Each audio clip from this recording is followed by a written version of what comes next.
One Piece the greatest story ever told, but we know कि कोई भी story बिना प्लॉट होल्स के कंप्लीट नहीं होती। तो आज हम बात करेंगे 5 ऐसे प्लॉट होल्स के बारे में जो मैंने वन पीस में नोटिस किए। अलाबास्ता आर्क की शुरुआत में हमें ये दिखाया गया था कि वीवी उसके बटलर के साथ मिस वेडनेसडे बनकर क्रोकोडाइल की ही ऑर्गेनाइजेशन में इन्फिल्ट्रेट करके बैठी है ताकि वो क्रोकोडाइल के बारे में और जान सके।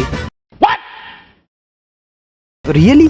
हम जानते हैं कि क्रोकोडाइल कितना शातिर है, तो क्या वो और बारक्यू वर्क्स के टॉप ऑफिशियल सच में वीवी जो कि अलाबास्ता की प्रिंसेस है उसे पहचानेंगे नहीं, और वो भी एक सिंपल ड्रेस चेंज करने की वजह से?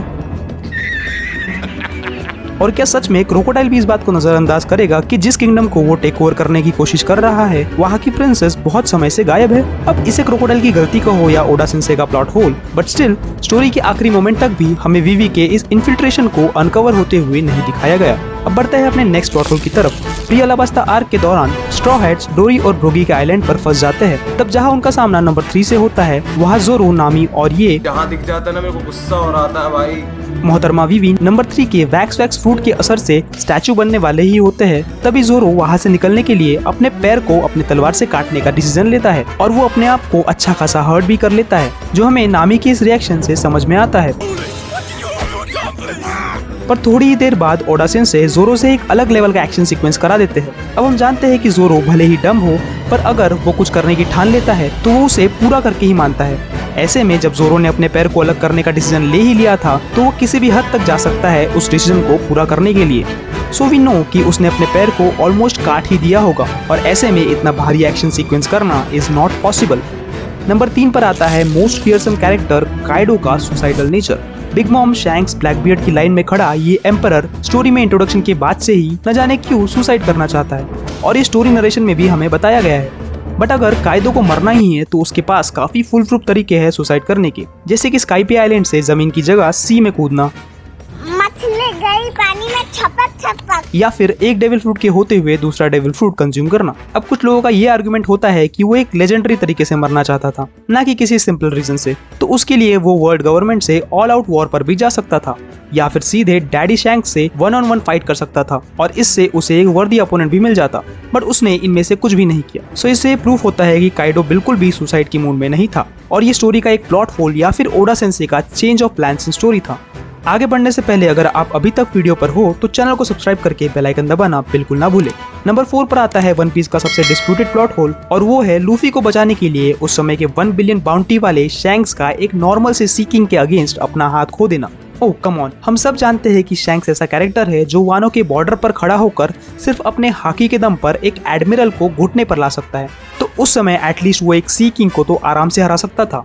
बट शैंक्स के डाई हार्ट फैंस का ये मानना है कि शैंक्स की तरफ से ये एक सिंबॉलिक एक्ट था, and Shanks has given his arm on the next generation of pirates like Luffy, while a neat idea that is very obviously an excuse.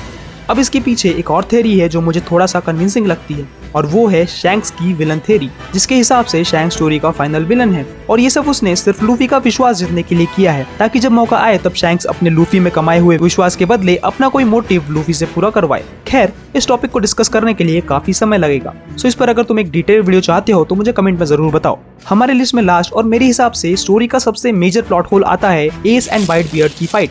हमें फाइट में दोनों पार्टीज की तरफ से अपने डेविल फ्रूट का फुल फ्लेज यूज करते हुए दिखाया गया। ये दोनों ही लेजेंडरी पायरेट वाइट बियर्ड की क्रू का पार्ट थे, तो ये कैसे हो सकता है कि एस, जो कि king of the pirates Gol D Roger का बेटा है, उसके जैसे इतने पावरफुल कैरेक्टर के पास हाकी ही नहीं थी। इस फाइट के दौरान दोनों में से किसी ने भी हाकी का जरा सा भी यूज नहीं किया, और पूरी फाइट्स बस डेविल फ्रूट्स की पावर पर लड़ी गई, और एस की फाइट हारने के पीछे भी टीच के डार्क डेविल फ्रूट को ही रीजन दिखाया गया। अब इसका पॉसिबल एक्सप्लेनेशन ये है कि जब दोनों की फाइट हुई तब स्टोरी में पूरी तरह से हाकी को इंट्रोड्यूस नहीं किया गया था, सो इसलिए राइटर फाइट में हाकी का यूज दिखाकर हमारे लिए स्पॉयलर्स नहीं देना चाहता था। पर इस लेवल पर जब हम मुड़कर उस इंसिडेंट को याद करते हैं तब इतनी लेजेंडरी फाइट में हाकी का एलिमेंट सच में मिसिंग लगता है।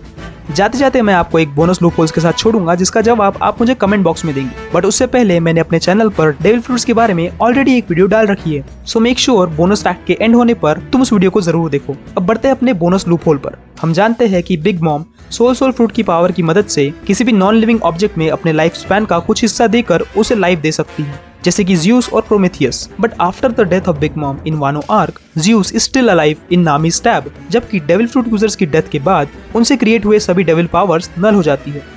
अब क्वेश्चन ये आता है कि सच में क्या ये चीज एक प्लॉट होल है या फिर बिग मॉम के जिंदा होने का सबूत।